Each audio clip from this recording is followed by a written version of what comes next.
We're going to call this meeting to order. It is Tuesday, April 28th, 2020. This is our business meeting, the last business meeting for April.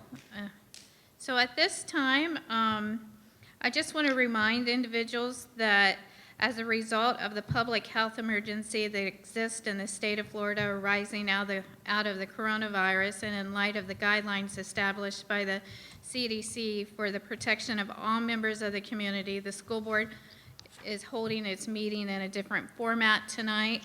The school board and district staff need to continue to perform their essential functions in a manner consistent with law and school board policy and with the authority granted by executive orders issued by Governor DeSantis, including Executive Order 20-69 regarding local government public meetings. The school board is conducting this meeting using communications media technology.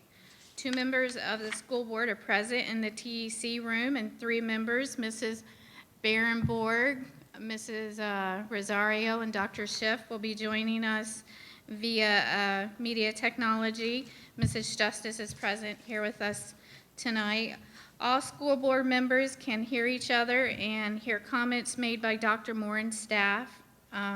Everyone in the community was invited to participate in this meeting by watching the meeting live stream on the district YouTube channel. For those without internet access, they were allowed to come to the district office and view the meeting on a video screen, keeping in mind that no more than 10 people are allowed to gather in one room. Everyone must maintain the 6 feet apart rule. At this time, what I would like to do is, let's see, I think what we need to do now is we need the Pledge of Allegiance. So we miss our ROTC.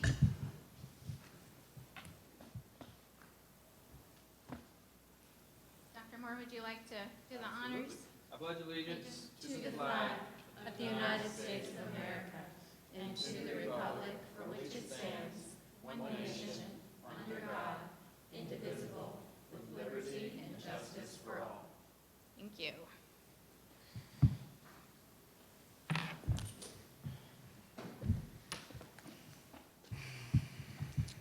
Okay, so at this time, what we'd like to do is adopt the orders of the day. Board members, are there any items that you wish to move from consent to action? And if you can unmute during these votes, that would be great. No, ma'am. Do we have any items? No. Okay. All right. I need a motion for approval. I'll make a motion for approval. Second. Okay, I have Mrs. Barenborg and then Mrs. Justice. All right. So I don't have any items that we're going to pull, so we're going to approve. Mrs. Ork, Yes. I do have an item I would like to add to discussion. Okay. Life skills training, please. Life skills training. Okay.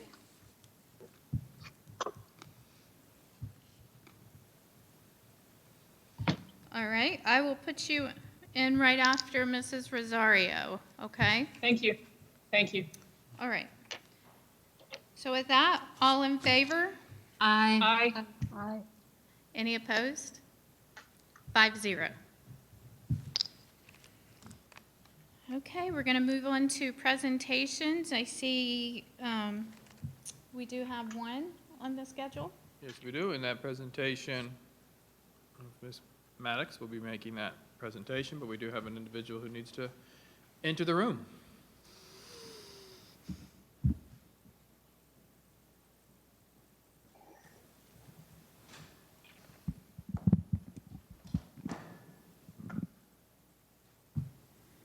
Hello. Hi. Hello. For our presentations tonight, we have Mr. Doug Herron here from the Education Foundation. He is the new executive director. And when the Education Foundation heard that we were distributing laptops to our students, we serviced around 8,000 households with laptops. So over 6,000 of our students received a laptop in their home to work on their online learning while schools were closed. And the Education Foundation wanted to make sure that our supply of technology was maintained after we distributed these laptops, and that we had some options to work with when our students came back to school with our technology, and they wanted to support us. So they held a fundraiser, and they raised over $60,000 for technology, and they're here tonight. Doug is here. Unfortunately, his other board members, because of our COVID-19 crisis, they were not able to attend, but he is here to present the check to our board members. Thank you, Kristen. And it's an honor to be here tonight. I'm excited. If for no other reason, it got me out of the house for just Hey. a little bit. And my dog was really upset when I started getting dressed because she hasn't seen me in long pants and shoes for quite some time. But I am the new executive director of the Education Foundation of Indian River County. And I'm excited to begin this journey, working collaboratively with the school district. There's been changes in the school district, changes at the foundation, and I'm looking forward to beginning this journey, even under the circumstances that I find myself in at the start. So we're happy tonight to be able to provide just a little bit when it comes to technology. I know it usually takes a lot of money, but on behalf of the Ed Foundation of Indian River County, our board of directors, I would like to present a check for $60,000 to the board to be used for ensuring that the students of Indian River County continue to have access to the technology that they need for learning. So thank you for allowing us to be a little bit of support. Oh. Okay, we are going to go for another picture that includes our board members who are with us on Teams. So just like last time, if we could just gather around the screen, make sure that we're properly Six social feet apart. distance. Yes. That would be wonderful. Yeah, you're checking out my shoes? Yeah, thanks. Hello, sir. Nice to meet you. Brandon, are you able to move that stand? Yes, I can move it more. Thank you. Okay. All right, let's see. Mrs. Ork, if you could just step over just a little bit and everyone just kind of spread out evenly. Mr. Heron, if you could just take a, there you go. Okay. All right, ready everyone? 1, 2, and 3. Great, thank you. Thank you. Thank you very much for being here. I've been trying to coach for a little while, but originally from Hardy County, in the middle of the state. I thought you were from New York. You're kidding me. Welcome. I was thinking Long Island for sure. I would. It's a real check. I appreciate that. Thank you very much. Dr. Moore, did you just leave this gentleman holding a $60,000 check?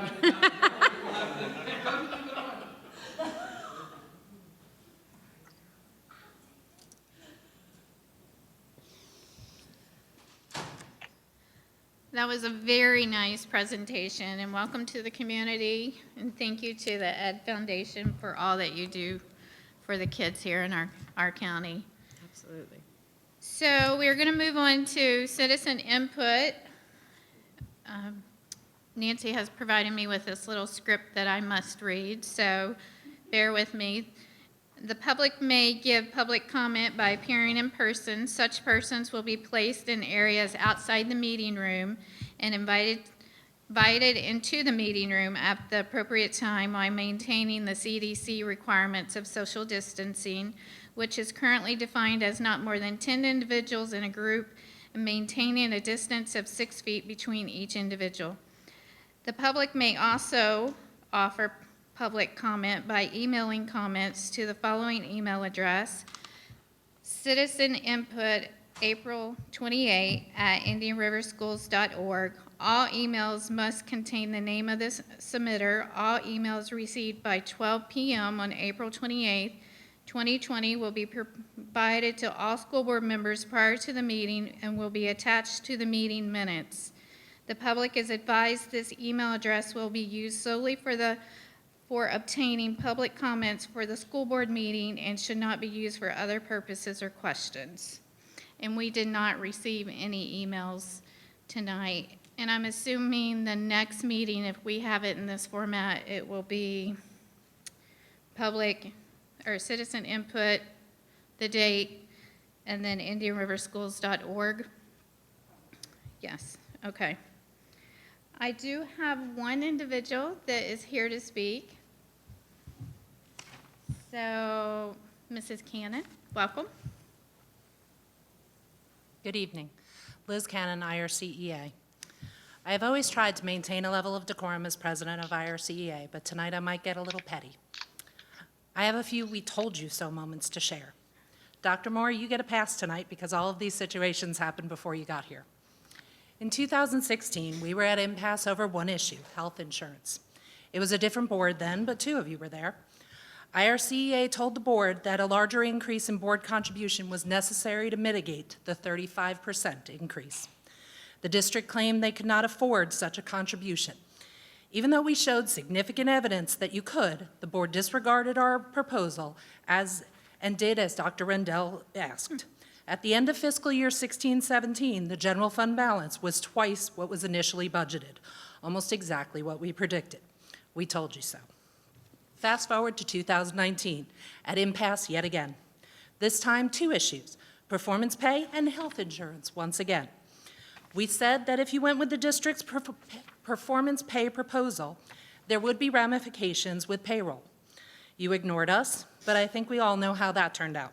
Luckily, Dr. Moore tried to mitigate the mess, but we still have issues on how our salary is reported.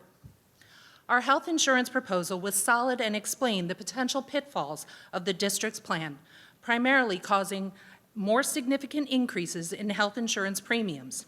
Now, Aon, our health insurance consultants, are recommending a 10% increase, which, by the way, was exactly what we predicted. 3.5% to come from the surplus in the fund balance and 6.5% applied toward premiums. This is precisely what we said would happen. Yet again, you ignored the facts and blindly followed Dr. Moxley this time. Again, we told you so. When it comes down to it, IRCEA doesn't want to be right. We want to do what is right for our teachers, for our students, for our community. Just because the union comes up with an idea does not automatically make it wrong or detrimental to the district.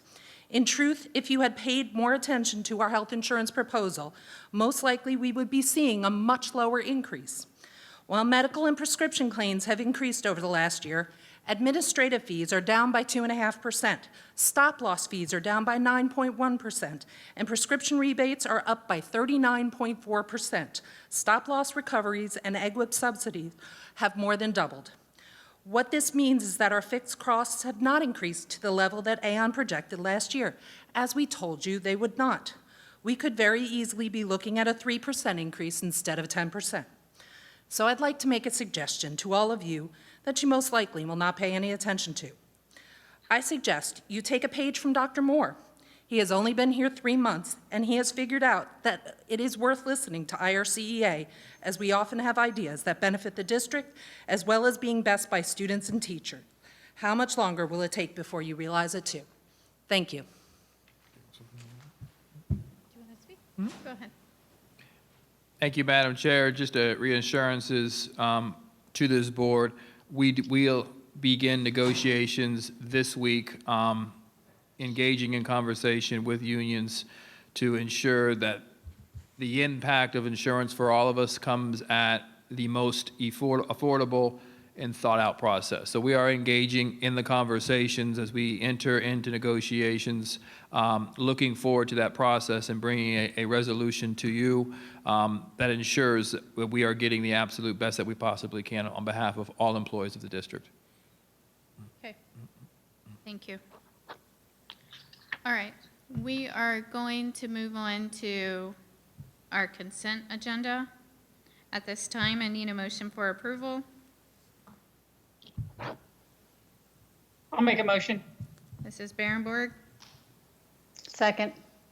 Dr. Schiff. Mrs. Barrenborg, would you like to speak to your motion? I would just like to say welcome to Mr. Herron, Executive Director of Ed Foundation, and a big thank you for the donation. We appreciate it very much. I'd like to also say thank you to Ms. Cannon for showing up tonight and being our lone speaker, and to Dr. Moore for listening and helping us work through this. I don't think anybody could have foreseen what we're going through right now. Thank you. Thank you. Dr. Schiff? Ditto. Okay. Any other discussion on consent? No? No, I just, again, thank you, Mr. Herron and the Ed Foundation for the donation that we'll be able to use for the laptops. All right, so all in favor of this? Aye. Any opposed? 5-0. Okay, we are on to action agenda. And let's see. Approval of resolution 2020-09 to continue the levy, the .50 millage by local referendum. Dr. Moore. Thank you, board members. This is an item that we look to approve tonight to move a continuation of a millage that we have in place, which would allow us to provide significant support, ongoing support to our teachers and our students. This item has been discussed, presented at workshop. We've had the opportunity to present it to each of you. This is meaningful and important work. This is an opportunity for us to continue to recruit and retain the highest effective teachers in the nation. And our focus, and I have said it publicly, is to have the highest paid teachers on the Treasure Coast. And we often speak of having a high expectation. And if we're to speak of a high expectation and deliver on that high expectation, we need to incentivize and pay around and in support of that expectation. Secondly, continuing to enhance 21st century learning in our classrooms, being very intentional of providing resources and materials to revolutionize what's taking place in our classroom. Our classrooms need to be laboratories, they need to be places of exploration, providing opportunities for students to use technology not only to solve problems, but to define problems. And then the third area in which this continuation of the millage would address would be around physical and psychological safety, looking at mental health, looking at providing proactive services to address the mental wellness of our children, taking a very proactive approach in providing those services. So that is the item that's before you tonight, and looking forward for the opportunity to have it approved and then passed along to the Board of County Commissioners to be placed on the August ballot. Thank you, ma'am. Okay. Thank you. So, this is a little different. I'm gonna Go ahead. roll call? Yep. Or, is that right? Yeah. Okay. So I need a Move motion. approval. Mrs. Justice with a motion. I'll second. Okay, Mrs. Barrenborg with a second. Mrs. Justice, would you like to speak to your motion? Yes, I'd like to ask Dr. Moore a question. Dr. Moore,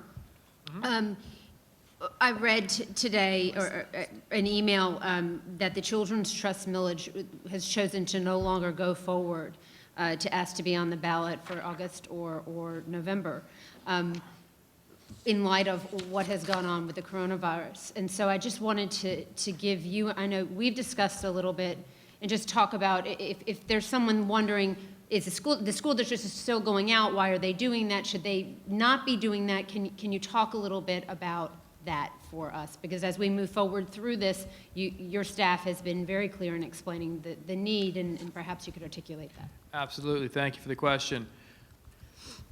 This year, we are in the midst of our last year of the previous millage, which will expire at the conclusion of this particular school year. In order for us to continue with that current rate, the same rate that's been in place for the last 4 years, the time is now to take it to our voters. This is work, as you mentioned, Board Member Justice, that we have been working on and problem solving, seeking feedback and input regarding the areas in which we would continue to seek funding for since my arrival, and ultimately and honestly before my arrival. This is just the cycle. We could not predict Corona. I understand that Corona is going to have a lasting impact on us as a nation.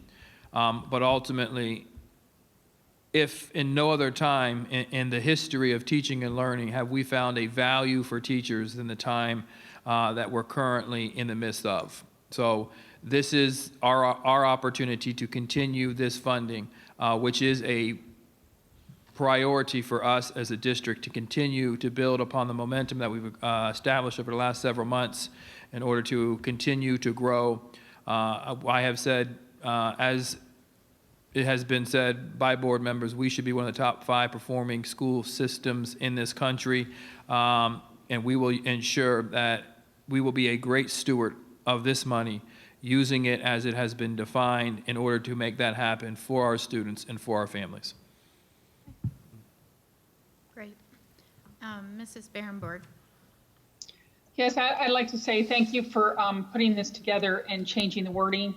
I think it's very important that we understand how valuable teachers are, especially I think parents are understanding that even more so now. Yes. I'd just like to say I'm glad that we didn't increase it, and I'm glad that we're where we are right now, so I appreciate it. Thank you. Okay. Mrs. Rosario or Dr. Schiff, would you like to speak to this? Let me make sure. Is my, We hear you. Mrs. Oh. Rosario? okay, thank you. I am very happy that we are where we are. I'm glad that the resolution has now been put forth. Dr. Moore, when are you expected to present this to county commissioners? Through the chair, Cinco de Mayo, May 5th, 9 a.m., the meeting starts. Mr. Fagan has already been in contact. We are ready to submit everything as soon as the board approves tomorrow. In the coming days, we will be working through our public information officer and the organization. Actually, we've already begun working, because I know this question is coming, regarding our opportunity to brand and market and celebrate the opportunity this millage has on the impact of our community. So information will be coming to the board regarding that timeline and the schedule of activities and marketing that will be taking place in order to ensure that we effectively communicate the need and the importance of this millage. Thank you. Okay. Dr. Schiff? Yeah, I know we've talked about this before, but I think it's important to, I'm sorry there's an echo, I don't know how to make that stop. That we make it clear each time that we are not asking for new money or additional money. We are actually asking for a continuation of what I think amounts to $9 million that we will lose this year without the passage of this referendum, and without which we really can't function to deliver the level and quality of education, not only that we currently deliver, but really it is what we aspire to deliver, because we can do better, we know we can do better, but we can't do it if we don't have the resources. And so while this is a really tough time to ask people to consider something like this, I'm not sure that we have a choice given the level of resources that we need to provide to our students. And I just want to speak to that and ask Dr. Moore to again reiterate the amount of money that would come out of our budget without the passage of this referendum and how this continues it in just a sentence or two. Through the chair, yes. Approximately $9 to $11 million, depending on the values of home moving forward. Can I just clarify, though? This is, these funds are, we have to use these funds on how we've worded it in our resolution. Isn't that correct, Mr. Fagan? So we couldn't just, if next year we decide we want a couple more school buses, we can't just go out and use it for whatever. When the voters vote on this, they're voting on those 3 identified areas in this resolution. Through the chair, yes, ma'am. Okay. And I just wanted to say that because a lot of, sometimes a lot of questions come up around how you can spend this. And if I may add, also annually, we have to report to the community how we spend the funds. So that's kind of the Exactly. checks and the balances. And that's typically in the newspaper once a year. You have to put that out in print? Through the chair, yes, ma'am. Yes? Okay. And if, I feel like I'm interrogating you here, I don't mean to be doing this, so. But if someone wanted to see how we've spent the millage for the last 4 years and how the board before spent that millage, could they go on the website and find that information? Or would they just email and ask Through the public chair, record? that information is not currently on the website. It can be added, but normally they would come through us and we would Okay. produce the same documents that were in the newspaper. We would just give them copies of those Okay. reports. So I agree with what my fellow board members in saying that, going out and asking residents for money is not ideal in any good market or bad market, right? We want individuals to be able to keep their money, but when we look at the quality of education and what that does to the quality of the community, that's what we're trying to really show here is that this is something that we need. And one thing that I've been passionate about is trying to make sure that we have the highest quality workforce. In order to have that, we have to pay to have that. And even if we foresee a bad market coming up, this will help guarantee or help us in recruiting and maintaining that high-quality workforce and being able to reward our teachers, and then hopefully that'll trickle down into with our other employees. But for me, in no way, shape, or form am I looking at this, because I know health insurance is outrageous. It's across the country, it's an issue. So when I look at trying to raise the bar for what we pay our teachers, for me, I don't want to see the cost of health insurance to wipe out that raise in any way. So we will diligently keep looking at ways that we can reduce the cost of our health insurance and the way that we can offset those costs. And I know with Dr. Moore here and with you here now, we've already identified other areas that we have cost savings. So I'm encouraged by that. Yes, ma'am, through the chair. One of the main focuses is to squeeze as much as you can, to be as efficient as you can, find options that you can to reduce costs, short-term and long-term. This money will be rolled back into the budget to help stimulate our economy, help stimulate our growth of our teachers. In order to have high-quality students, you must have high-quality education. That in turn brings in more industry, that therefore brings in more commercialism, therefore that brings up the standard of living in the community. Absolutely, absolutely. All right, We'll just send Ron out and he can do the. I know, right? He can do the advertisement. You want to do that, Ron? I don't think Is you'd that like. in Case your you can job trust Ron description? I mean, just No, but okay. Well, I look forward, and then the board members are invited to come on the 5th. Are we able to come on the 5th? Okay, Absolutely. okay. Yes, ma'am. All right, so now what we need is a roll call from Mrs. Esplin. Ms. Barrenborg, Aye, yes. Mrs. Justice, Yes. Ms. Rosario, You're muted. Can you unmute? Yeah. Yes, I heard it. Okay, Dr. Schiff, Yes. Chairman Zork. yes. The motion is carried unanimously in favor with a 5-0 vote. Okay, great, thank you. All right, so that's the only item we have. We're gonna move into the superintendent's report unless Mr. Fagan, you're a part of this too. No, No?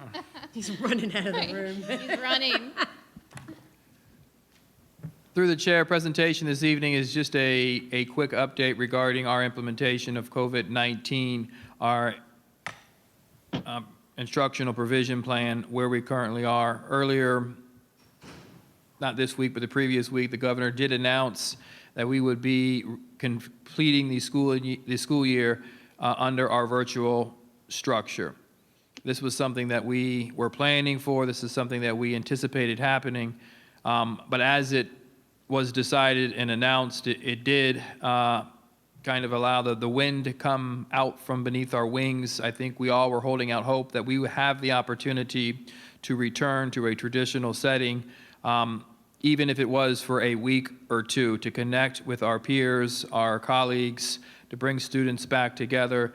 So it was an expected decision, but a disheartening time in hearing that decision, which was made in our best interest and looking out for our health. As an organization, we will continue to implement our instructional provision plan, continuing to support our principals and our teachers to provide meaningful and innovative instruction over the remaining 24 days of school.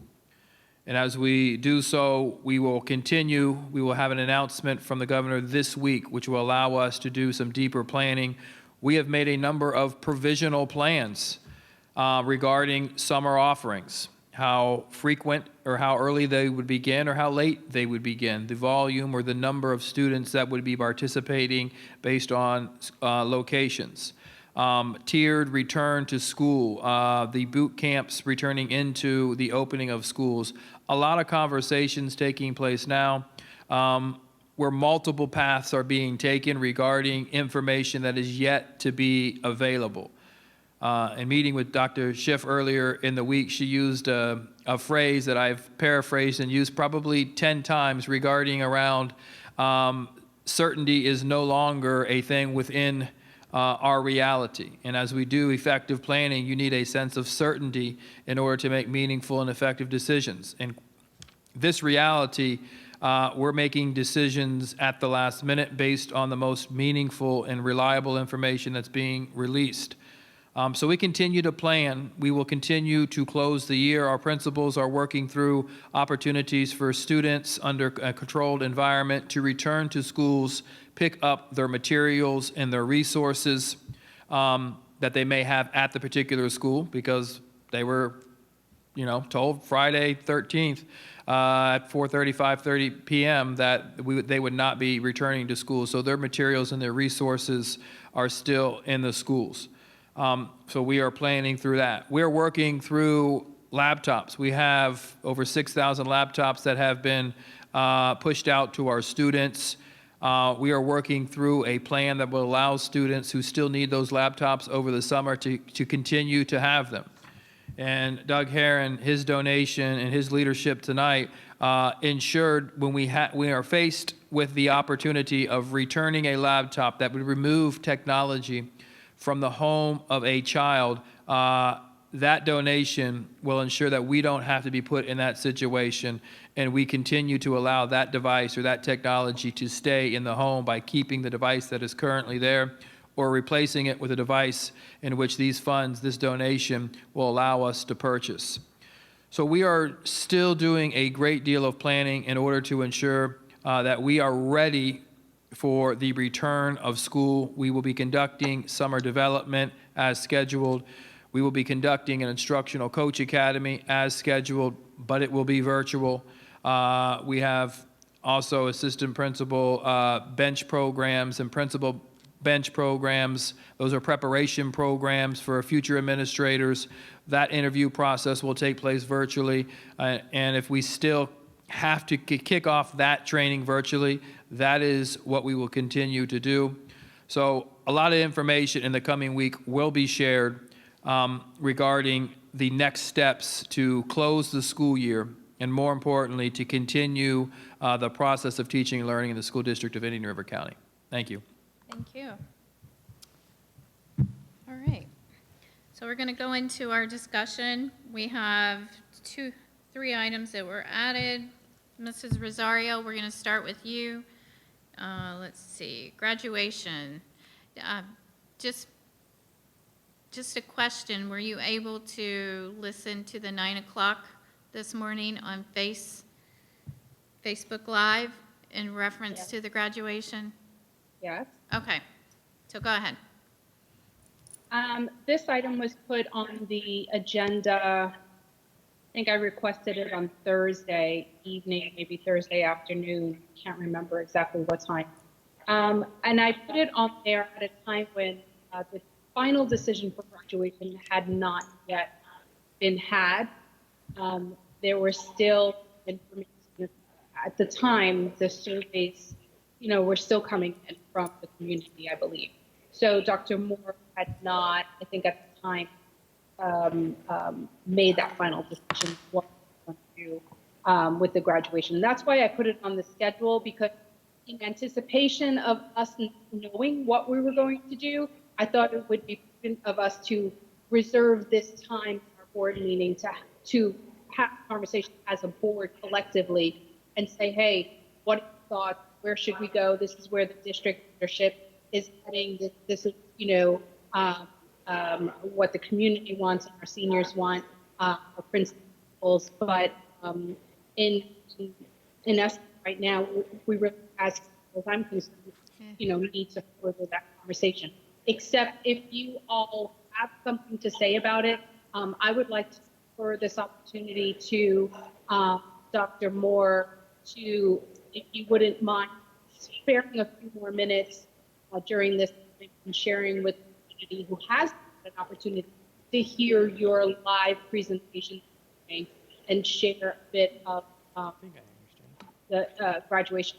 I know you did during workshop, and I know you did on live, but I just thought this might be another quick opportunity for you to mention graduation, which is so very important to know. Okay. Thank you, Board Member Justice. Just a quick update for those who are listening. Rosario. Jack, Can I was say- not me. I'm sorry. I don't know. It's the virtual thing, I guess.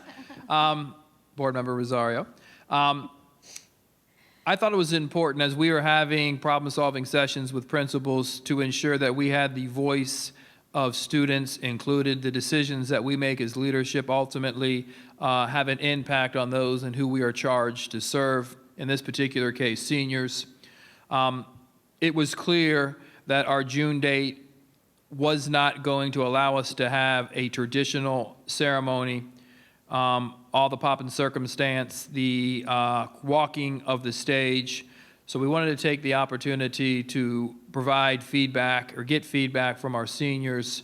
The feedback that we did receive was overwhelmingly in favor of having a traditional graduation, even if it is delayed. That is the commitment that we made to our students. Our focus now is the July 10th and July 11th graduation dates, which were dates that we identified early on using a tiered approach if the June dates did not work. And we think there will be some lessening of restrictions in June, but waiting one additional month will provide us additional lessening of the requirements, which would provide us or afford us the opportunity to have a more traditional graduation in our stadiums. Our students were very clear they wanted those graduations in their stadiums, and that is the work that we will continue to do. We will continue to work with principals and students from each school leading up to that graduation as we problem solve around what are the restrictions at that particular time based on CDC recommendations. Additionally, as I shared with the students, I just don't want to wait till July to celebrate the achievement, the 13 years of dedication and determination to have the opportunity to walk across that stage. So we announced this morning that we are seeking feedback and input for us as a community to come together and celebrate the importance of this opportunity, this milestone in one's life, your high school graduation. And what I described this morning wasn't just a spirit week that we have done so many times, so many districts have done so many times, but ultimately a community celebration. And to be completely transparent, the idea was birthed in me when I saw something I've never seen before, and I referenced it this morning, last Friday, having the opportunity to attend and watch one community, an entire community, come together and circle a mall and welcome home one of our students from Beachland who had just had her last chemotherapy. I'd never been a part of something like that. And for you who live in the residence and grew up here, maybe that was just a rewarding experience for you, but a truly moving experience for me, because that was something out of the movies for me and my wife. And that's just the truth. And that is such a valuable experience and a validation to the decision that we have made to seek this opportunity, and so thankful that this board has provided me this opportunity. But that's the kind of spirit and community pooling we want. I referenced this morning in my not my show, goodness. It feels like my. Jump up since you said that. There's my producer over there, Miss Maddox. But in New York, when they change the medical shifts, the entire town comes outside and cheers and celebrates. And I wanted to draw a picture that we're not condensed and on top of each other as folks are in New York, but we can make such a loud noise in celebration of the work that they had. I drew on some of my experiences that I had in high school and asked folks who were listening to imagine if that was their senior year. And those experiences, your prom. My date to my prom is the mother of my 2 children and has been my wife for the last 26 years. I didn't ask her to marry me that night. Actually, we got in a fight. But that's how memorable that experience was to me, and they won't have that. So I think it's an opportunity for us to come together and celebrate our seniors so they have really cool memories on how a community and town came together. So we have some really neat ideas submitted already. Some of you have shared some really neat ideas with me. So hopefully by Friday we're rolling out what is a lifetime of memories by participating in our Senior Week activities, May 11th through the 15th. Thank you. Mrs. Sork? Yes. Dr. on Moore, one can you one just one- answer, Hold on can one you just second. tell us, Rosario. I'm sorry, can you just tell us of the surveys? I think there were about 2,000 responses, is that correct? Ms. Maddox has the exact numbers, but it was over 2,000, with right at 90% saying a delayed standard graduation as best we can possibly provide. Okay, so I'm happy about that because I've surveyed our surrounding our neighboring districts, and I don't believe that they have done as extensive of a reaching out in the community, especially to the seniors, as we have. So I'm very proud that we are not making an off-the-cuff decision, and that it's very purposeful, and it's very personal. And I appreciate that. And I understand that these are very, very difficult times, and we definitely need to keep everybody safe. And I know that we don't want to wait until July, but now that we are there, I do appreciate the efforts that you and the team have made to make a very smart decision. Okay. We have comments from board members. Mrs. Justice. Thank you, Mrs. Zork. I want to thank Dr. Moore and his team for all of the thoughtfulness in going forward in planning for this. And I also wanted just to mention, Dr. Moore, there are 2 students at Wabasso School, exceptional students, Myra and L'Oreal. You had the pleasure of meeting them one day. Mm-hmm. They also will be graduating this year. L'Oreal had a dance party planned in the Real Lab after graduation, so unfortunately that won't happen, and that's a bummer, but perhaps we could include them in our festivities as well. Absolutely, we have to. Absolutely. Let's see, any other, sorry, board members, this is discussion, so if you have a comment, the only way I know is if you put a note up there for me. I do have, and I I know the answer, but I think we need to publicly express what that is.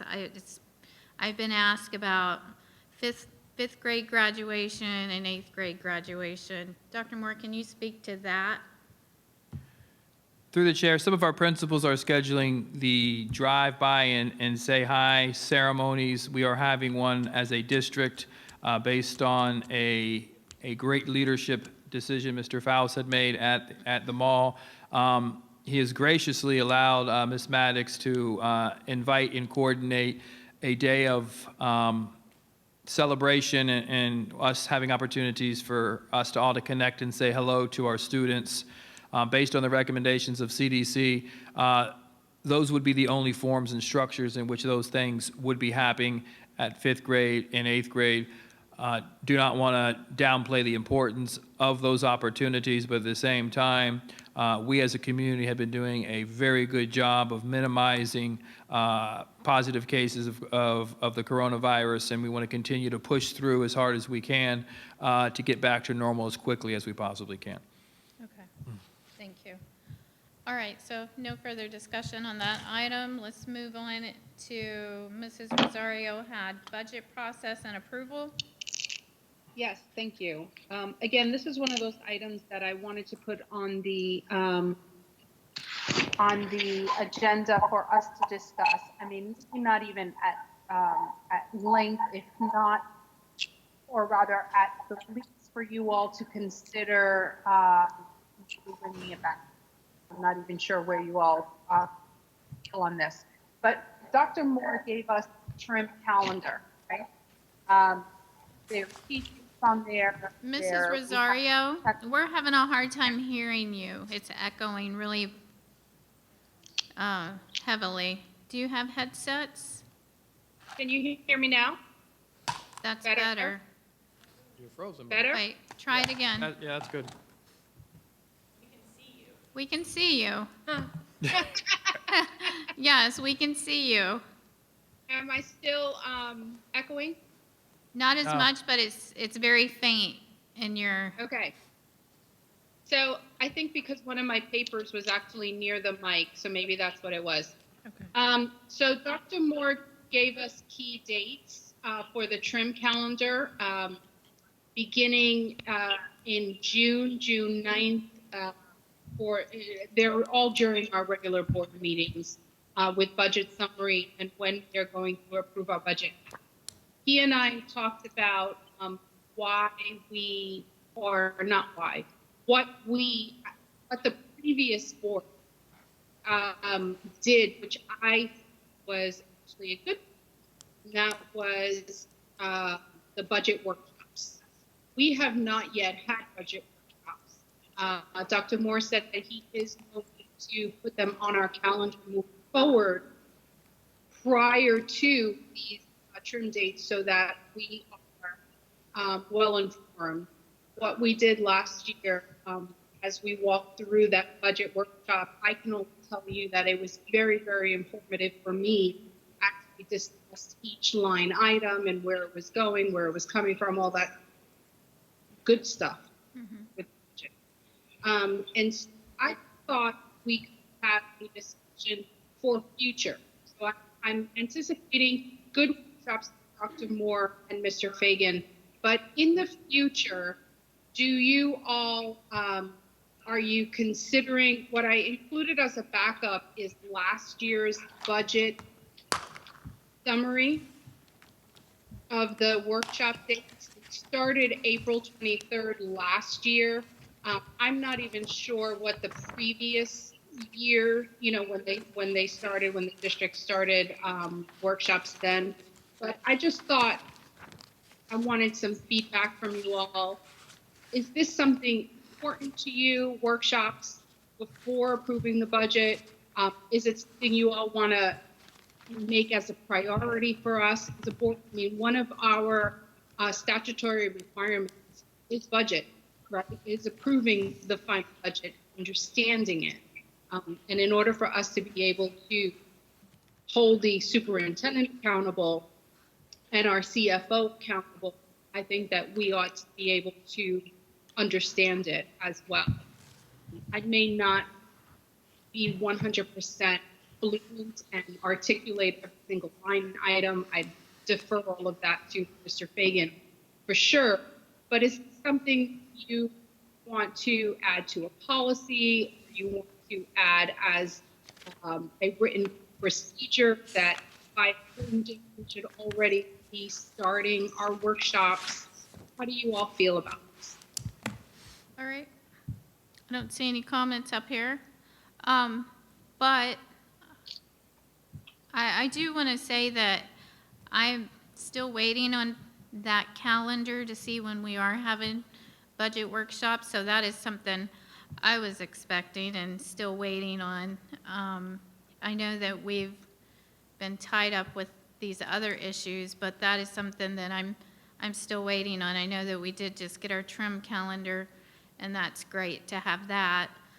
Another item that we talked about at the last meeting was, the budget going forward for the next year really needs to be wrapped around what our strategic plan is. So I understand that, but I would like to see, I do like having the budget workshops that we've had in the past. And I'm not one of those that let's do it because we've always done it, but I'm going to say that's probably one of the good things we were doing.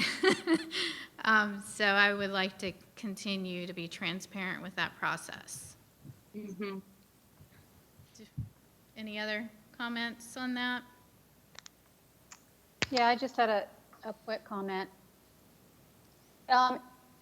In the it was just said in this afternoon's workshop that we, as you just mentioned, Mrs. Zork, that we're just now finding out what the trim percentage is, and we're now getting information from the legislature. In the past, as I remember it, we started late last year. I do remember that. And the legislature, I believe, was late.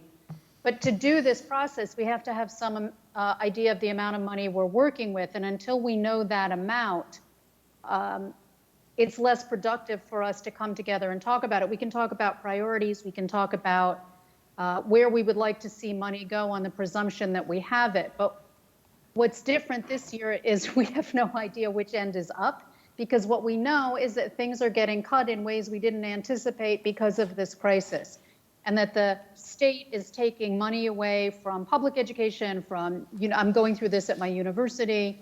We have no idea at the moment, which makes it difficult to plan a budget.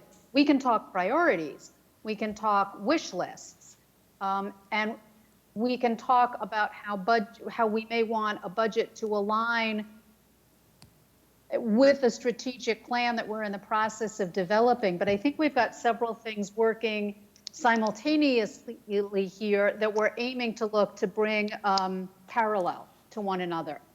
And so I do understand what Mrs. Rosario is saying, and I agree, because we do need to do that process. But there's so many moving parts at this point. I have to admit, I'm a bit following the lead of Mr. Fagan and Dr. Moore, who are getting the daily briefings and who know at what point, this just came up in our workshop this afternoon, actually, that we are closer today than we were yesterday to knowing the budget that we're working with.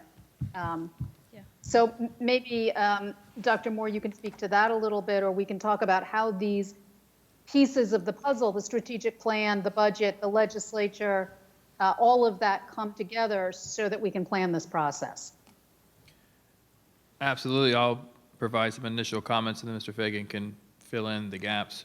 We currently do not have a budget, so there's not information that this administration is holding back on or sitting on. We are waiting for a budget to be signed and decisions to be made, and then we will have a very open and honest and transparent conversation regarding A, our priorities, and B, how we are designing a budget to meet those priorities.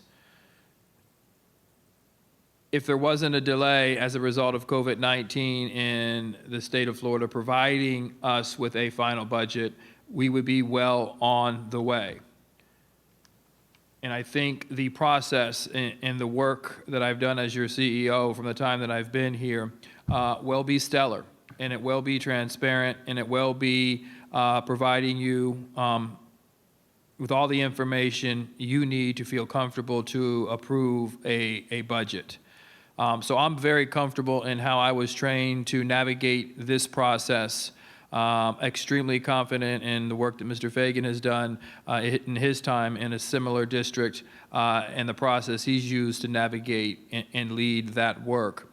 And I assure you and the community, once we have that budget, those workshops will be scheduled and you will be provided multiple opportunities to fully understand how the budget is aligned to our collective priorities.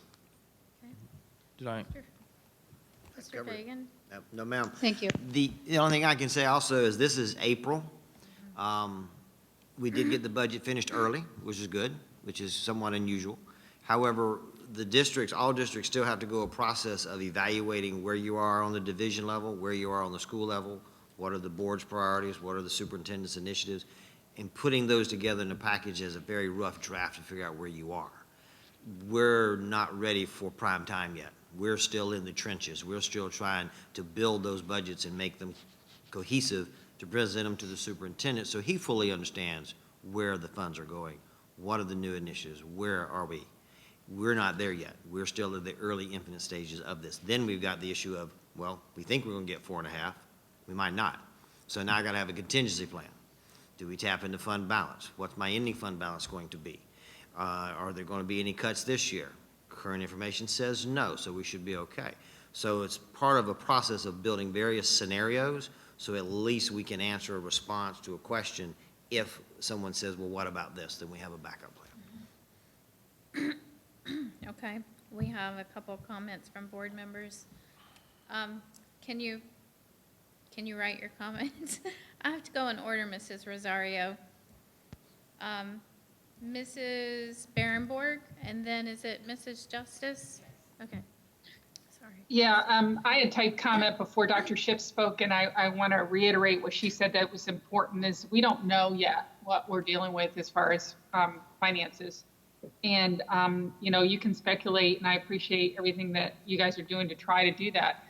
But again, I think we're going to be a little bit behind, kind of like last year. But I do know from history that we need to, as board members, be very informed as to how we're looking at spending money. And I think we don't want to fall into old history here. So I think it's important that we're well informed. I appreciated the fact that last year I sat with Mr. Fagan, and we went over schools and almost with a fine-tooth comb. So I appreciate that. And all board members, I'm sure, did that. So I appreciate all that work so that we don't get bogged down in our meeting about going line by line. But I think, you know, it is important to highlight the important big items. And the other thing to keep in mind is we don't know about the millage and whether or not that's going to factor into our budget or not. So really, I can see where we're going to have two forecasted budgets. One, if the millage continues, and one if it doesn't. So I'm not sure how you go about doing that, but I look forward to Mr. Fagan and his dog and pony coming to wherever we're going to meet. Mrs. Justice? Yes, thank you, Mrs. Zork. I'm less concerned right now about, you know, us not having the budget workshops. I'm more concerned, and what I hope that we'll hear at some point is what that budget building process behind the scenes looks like. As a board, what we saw were real weaknesses. There wasn't a lot of transparency within the finance department. There wasn't a lot of collaboration. Principals weren't as big a part of a conversation as they could or should have been, perhaps, with allocations were concerned. Or I'm sorry, perhaps they were too much a part of that conversation. So I think that what the advice that we were given upon Mr. Morrison's departure and then going through whatever process we went through with Dr. Moxley and different consultants that came in told us, Dr. Moore, that the budget process needed to be something that was much bigger than just your CFO.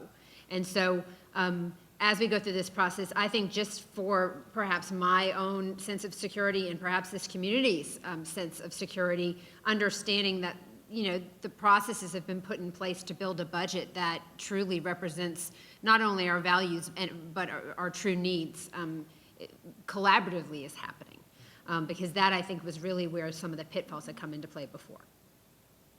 Through the chair, I 100% agree, and once again, very, very confident when you look at A, the process that we are following, B, the transparency, and then sharing or the telling of the story regarding how we have been very intentional of ensuring that we're funding what we value.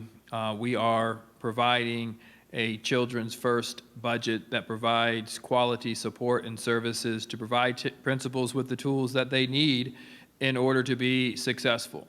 And as I said earlier in the workshop, difficult decisions in previous years hadn't been made. And as a result, financially has put this district where it currently is. And as you begin to explore the budget and see what is being funded and no longer is a requirement, what's being overfunded, checks and balances regarding spending, and are those dollars that are being spent having a positive return on an investment in the lives of children? Are we being intentional with the discretionary dollars that we have? So I'm very excited about the theory of action. And once we have this budget, very excited about applying that theory of action and working with each of you regarding the budget that we put in place in order to ensure we hit the outcomes that we've set for ourselves. Thank you. Mrs. Rosario? Yes, thank you, board members, for engaging in this conversation and just providing some of your feedback. I don't want us to ignore, and I know that we're not, but I don't want us to ignore that we do have a strategic plan. We may not completely agree with the one that we have in place right now, but it is still in place and it is still ours. It still has our name on it. It still identifies the goals that we, previous board, chose for the district. As of right now, there's still student achievement, and we still have climate and culture, and we still have so many other, you know, of the 5-point goals in there. I think there's 5. So I still come back to this, and I know that we're not going to just indulge me in publicly stating that our strategic plan should push the budget, not the other way around. The budget should not dictate our plans or our goals. Our goals should come first, and then our budget follows. And I think that it's unfortunate in that the timing is where we're just beginning the process for our new strategic plan, but we still currently do have a strategic plan. I think that if we were to get started as a board in that budget process to identify those goals, I think we're just one step ahead of the game. So we're not all rushing and clamoring in, you know, June, you know, during the summer to try to get this squeezed into an already tight calendar. So I just wanted to bring this forth to you all because it just seems timely with the trim calendar that we got from the superintendent. It's important for us to not forget that this is part of our role, and I know that you all are not doing that. But I'm glad that we had this discussion, and I appreciate all of your feedback. Mrs. Rosario, while we have Mr. Fagan here, and because he did go through this during our superintendent workshop, I'm going to, if Dr. Moore doesn't mind, I'm going to ask him to just review the status that you gave us this morning of Galvano, where you feel the budget's going, okay, and the approval of when that might happen. Yes, ma'am. Currently, based upon some information from the state, the tax receipts are not as down as much as they expected. It was only down like 16 million, I want to say. The total receipts year to date are up 200 million. There's over $4.1 billion coming in from the federal government. There's another half a million coming in as well. Between that influx of federal funds, plus the reserve, plus the impact not being quite as bad as they expected through February, March, and April, the feeling that is in Tallahassee right now is they're not expecting to do a special session to adjust the budget as of right now. Could change 30 minutes from now, but as of right now, so therefore, what's in the budget pending the governor's approval and veto? The funding may there, he may shift the priorities, but the funding appears to be there. However, going into the next year, the latter part of this year, is because of the recession that's already here, your following 1 to 2 years could have a negative impact on future funding. How long is it before those 100 million tourists start coming back to Florida? Right. Okay, so what I'm hearing you say, and this is what I've read also, is that this year's budget looks like it's going to maintain itself as it was approved. It seems that way. Correct. And then, but that doesn't mean we're out of the woods on this. It means that next year and the next couple of years will probably be the impact that we'll feel of this possible recession, correct? Correct. So we still need to plan for the recession that's about to come. Through the chair, yes, ma'am. It's kind of like back when 2007-8, when the housing crisis hit. You've got a lot of ERA fund stimulus money came in. Districts had two choices to spend that money. You could either spend it and you had a cliff in the next year, or you put the money in the bank and you spent the federal government's money and you put your money in your fund balance and you slowly use that fund balance over the next 3 to 4 years. So the impact of the district was minimal. Or if you spend it all at once, well, the next year you've got a huge funding cliff because that's one-time money.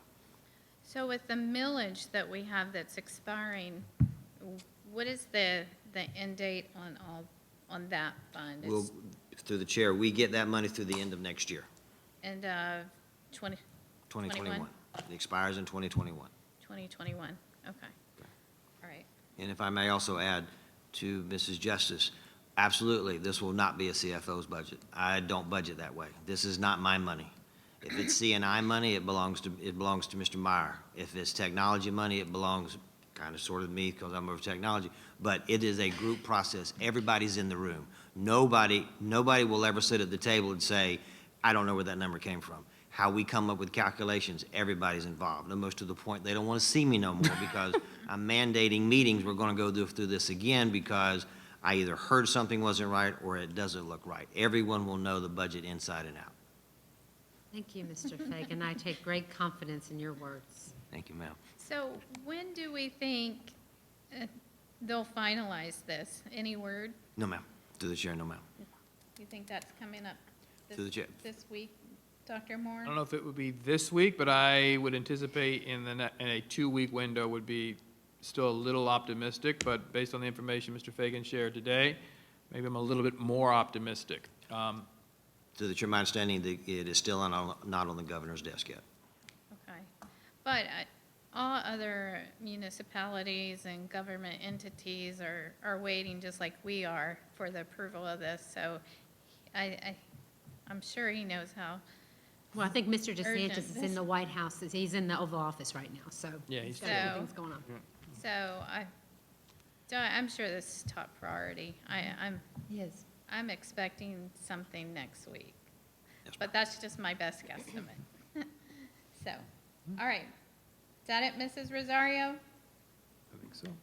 Okay. All right, Mrs. Berenborg, we have you down for life skills training.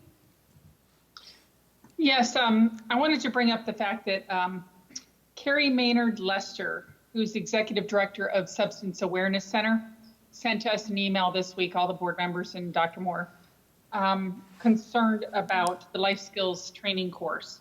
And she also sent an email to many, many other people, leaders in the community, leaders at the state level, leaders in national level, with her concerns about this. And I wanted our superintendent to have the opportunity to discuss why he's making the changes he's making and what those changes are exactly, because I think there's been a little bit of misinformation about that. Thank you, Board Member Berenborg. Through the chair, we are in the process of conducting evaluations of all the services and supports that we provide to our students. Not nearly done, honestly, just beginning. And as we set high expectations and we make the declaration that we will be one of the 5 highest performing school districts in the state, and we speak that we should be one of the highest performing school districts in the state, we need to evaluate the impact of all decisions, all resources, all curriculums, and on our time. We are in the process, as I began this statement, in doing so. There are a number of required curriculums in which we have to cover during the confines of the school day. Some of them are 5 hours, some of them are fewer, some of them are embedded into the confines of the day. But in speaking with our teachers and in looking at our ability to move the needle as we need,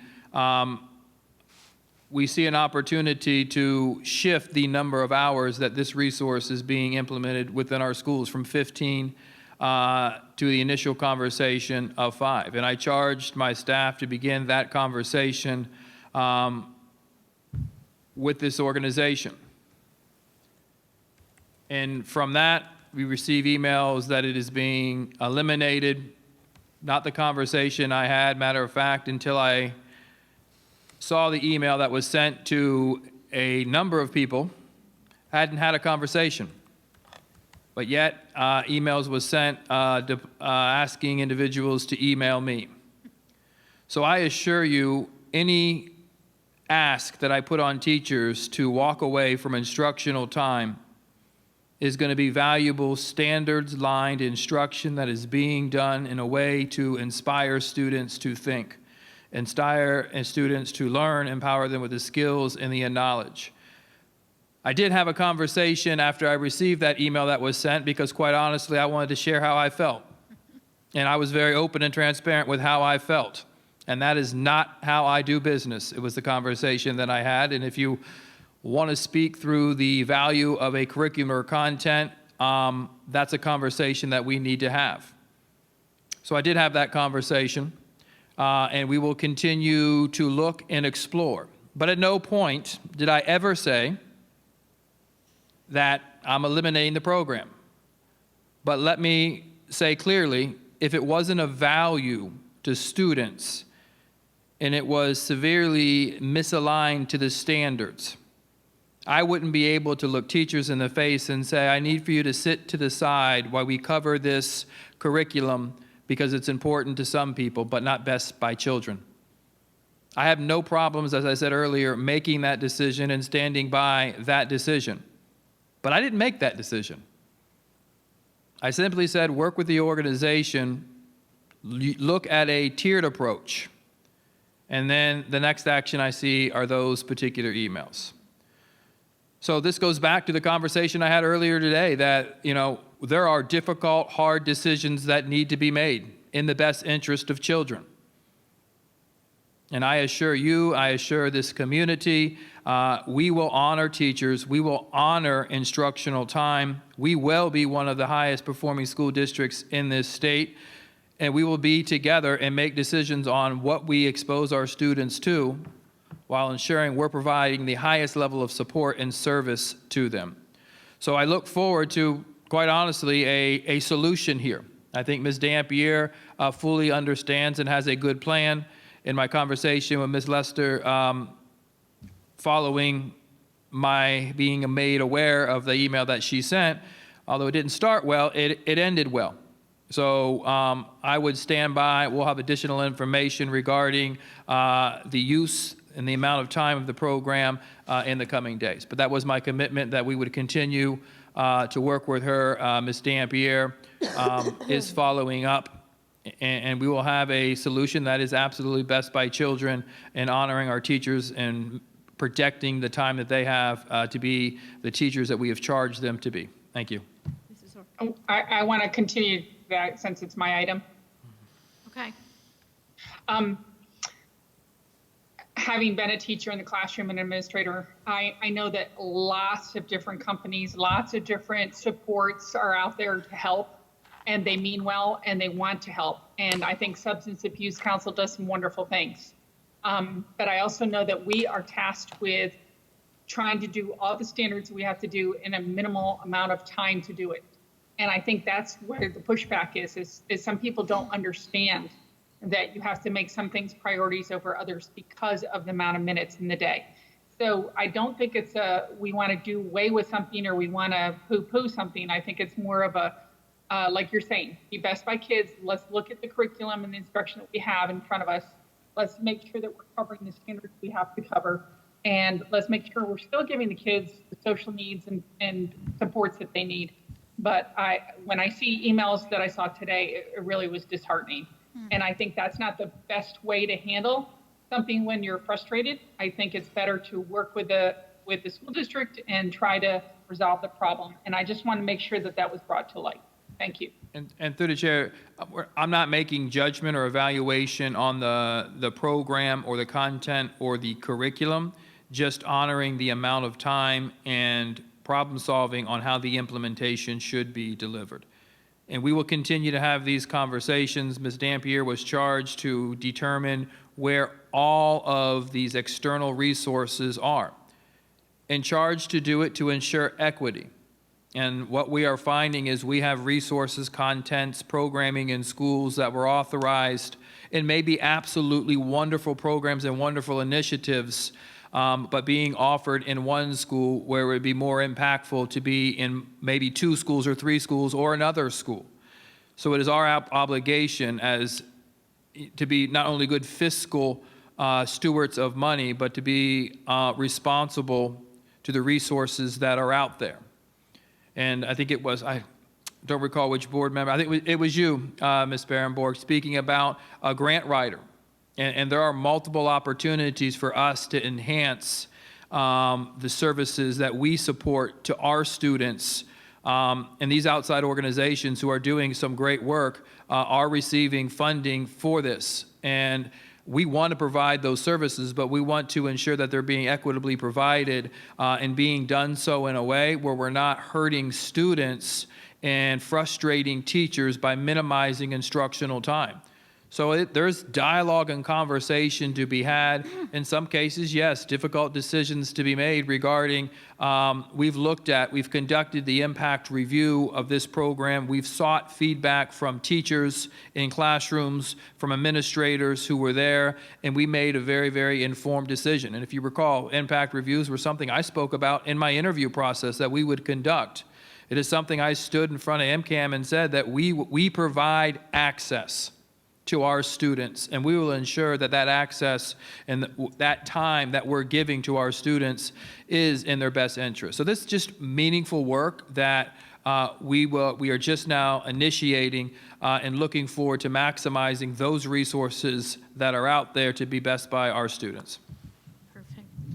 Mrs. Justice? I want to thank you, Dr. Moore, and your team on behalf of parents for safeguarding instructional time for our students. You're right, we do provide access to many nonprofits, and I've learned a lot about many different programs.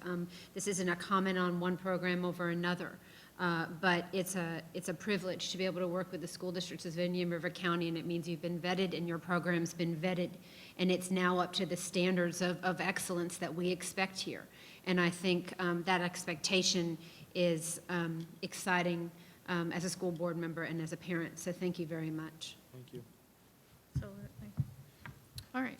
Any other comments? Thank you for bringing that up, Mrs. Barenborg. Very timely. You're welcome. I just felt like it's something that, in light of full transparency, I think that's important to be transparent when something like this happens. So thank you. Absolutely. Absolutely. Okay. So, all right. I think that was board discussion. We have board member matters now. Who wants to go first? Mrs. Barenborg. All right, thank you. I know a few of us were at Melody Caudell's Welcome Home. Maybe more of us, I don't know. It was a really large gathering. And again, Dr. Moore's referred to it a couple times. It's too bad we got rained on, but that's okay. I was behind my mask and under an umbrella and under a raincoat, and I don't think some people even recognized me there. It was wonderful to see the outpouring love and support from not just the Beachland family, but an entire community. And I drove around at the end after all the emergency vehicles went by, and I drove around the mall because I wanted to see had it gone around, and it really did, and it was really wonderful. So I'm excited that people are putting together things like that in our community. And with that being said, I look forward to Spirit Week and graduation celebrations for seniors, our celebrations that we're planning for teacher appreciation. And thank you to all of you that are coming up with these wonderful ideas, Mrs. Maddox, Dr. Moore, I appreciate all that. And, you know, in times like these, and you're seeing on the news and other communities and what they're doing, and I'm sending ideas to you guys, and you're saying, hey, we got some other ideas, and we're doing these things, and I'm sure everybody is. But it's really nice that we're able to think outside the box, because right now that's all you got to do is think outside the box. So I appreciate that, and thank you to my board members for a wonderful day. All right, thank you. All right, Mrs. Rosario. I can't hear you. Mute. I'm unmuted now. There. I was going to mention Melody Cottle's welcoming home as well. So much fun. I mean, the line for those who were not there of cars and of people just paraded all the way from the, I don't even know what that's, 66th Avenue entrance down to where Shoe Carnival is. So, I mean, it was tremendous. Lots of fun. So I'm excited for this Friday coming. I wanted to say thank you to the Ed Foundation for the $60,000 donation for technology. I know our children district-wide will, without question, appreciate the fruits of that donation. I also want us, as we're moving into graduation, not to forget our charter schools. They are also celebrating their seniors. And if they are watching at any point in time, I know that we will be present at our traditional high schools graduations, but in case we don't make it out to theirs, which I hope that, I don't know what they're going to do. I hope that we will find out. I know Dr. Moore said that he reached out to them to kind of touch base with them on this, and if just to see what they're doing and to reach out. I just want them to know that I am wishing them well. Congratulations to their seniors. Whatever it is that their plans are, they deserve the accolades as well, because I know that they have all worked really hard. I have several seniors in my community who have yard signs in them, because Charter High School put up these yard signs that say congratulations seniors. So we can see that from afar. So with that, I'm going to just say I hope everybody remains well and continues on in this quarantine time until the end. Okay. Dr. Schiff or Mrs. Justice. Sure. Thank you to my fellow board members for a productive day. Thank you to Dr. Moore and his team, and I hope everyone stays safe and is healthy. Thank you. All right, Dr. Schiff. Thank you. I don't have too much to add. I actually want to offer the quote that Dr. Moore mentioned that we talked about earlier this week. I don't remember if I sent to him or not, but it's my favorite quote of the week. And it's, you know, it's from an Instagram trender person. But it says, you are watching people go through withdrawal from the emotional addiction to the myth of certainty. It's a great quote, because we really are all experiencing that right now. We don't know where the budget is. We don't know when this is going to end. We don't know when we're going back to work. We don't know anything. And we live under this illusion of certainty most of the time. And if there is anything that this tells us, it's that the myth of certainty is indeed a myth, and we put one foot in front of the other and we do the best we can. So thanks to all for walking that path together. We're doing the best we can. And to everybody out there who is struggling with that. It's hard, and we get it, and we are all struggling with that, to those with kids, to those whose jobs are uncertain. My heart and my prayers are with this entire community. And we will walk it together. We are all doing the best we can. And please, to everybody, have compassion and patience and grace with each other.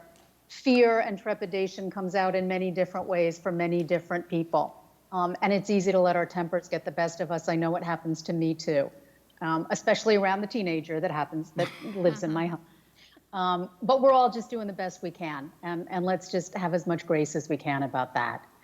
I also just want to say thank you, Dr. Moore, for the degree to which top 5 in the state has entered your vocabulary. I started speaking that some time ago, and I started putting it out on Facebook. I was just tracking last November. And I think when you got here and I said that, you kind of raised one eyebrow on me. And what I see now is that you've learned how extraordinary this district is and the power of the people in this district. And I love the confidence with which you agree and are shepherding us into what will be top 5, I believe, sooner rather than later. So I love that that exists now in our speaking on a regular basis. Other than that, everyone be well, stay safe, have grace, have compassion, and know that you're doing great. You're doing great, everybody. Thank you. Thank you, Dr. Chef. I want to highlight a couple, or unless you were going to highlight some things coming up next week. I think it's, obviously we have Tuesday, the 5th, May 5th. So put that on your calendar if you would. Board members for the county commission. That starts at 9 a.m. I believe we have a virtual celebration of our volunteers coming up on May 7th. And I think Kristen has sent out information on that. And Dr. Moore, your Facebook Lives are Tuesdays and Thursdays? Tuesdays and Thursday, and this Thursday we'll be highlighting principles regarding choice fair. Okay. Tomorrow and Thursday, because Tuesday was 3 programs this week. So the deadline for school choice applications is April 30th. Get those in. If you have any questions, call our district at 564. I know Nancy's 3200, but it's 3100. 3,000? The number for student assignment is on the website. Okay. 3,000 is the main line. 3,000 is the main line, so it's 564, 3,000 for the main line. Sorry, Nancy, I can't hear you back there. Again, wonderful turnout of the community for our young student from Beachland. Congratulations for coming home, and it was amazing. I counted 29 police officers in their vehicles or on their motorcycles that escorted her into the mall parking lot, and they were from the Florida Department of Florida. We had Highway Patrol, yeah. Highway Patrol. So they met the young lady at the Palm Bay rest stop, and then they escorted her to the Vero at 95, and then there was Vero Beach Police Department, and then the Indian River County Sheriff's Department, and it was amazing. It really was. And so I'm happy that Dr. Moore got to experience Absolutely. how we all come together here around awesome causes. So I'm looking forward to Friday night. I know that Mr. Faust had put that together for Glendale Elementary, but I think it's great that the entire school district now is going to participate in that. And Kristen, where can parents get more information about that? Do you want to go ahead and explain what that is? I know we've talked about it here and there, but can you give more detail to it? Well, we actually have a little update about the Okay. event. It's good news. We now have the entire mall loop to use. Okay. Before, we were limited to a smaller area of the mall loop, but in order to maintain proper social distancing and just make sure that everyone is safe, we have the entire loop now. So thank you to the Indian River Mall for agreeing to that, and for Mr. Faust continuing to work on some of the logistics for that. So it's going to be, we're going to enter the main entrance, which is off of State Road 60, and I'm not sure what that street is, but Wendy's. Everyone knows where Wendy's and State Road 60 is. That's the entrance to the mall. And when you get to the main mall loop area, you're gonna take a right and go all the way around till you come back and exit out the same way. And we will have local law enforcement there, and we've invited our SROs from the different schools to come and stand in their school areas. So we will have a new map going out because the other one was just using a portion of the loop. We'll have a new map to share tomorrow morning. So the process for this, so the parents understand, is that the teachers and staff will be along in part, and then the students will ride around the loop and then wave and... Correct. So we're asking that all families, students stay in your cars, but it would be wonderful if you decorated your cars, if you had signs. We're encouraging seniors to wear their caps and gowns. When they drive around, stay in your cars. You can roll your windows down and wave.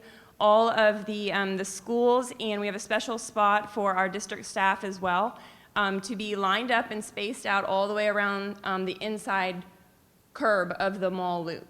So come on out, drive slowly through, get a good wave in and some pictures, and we can't wait to see everyone. But we need to stress, this is stay in your vehicle unless you're one of the staff or teachers.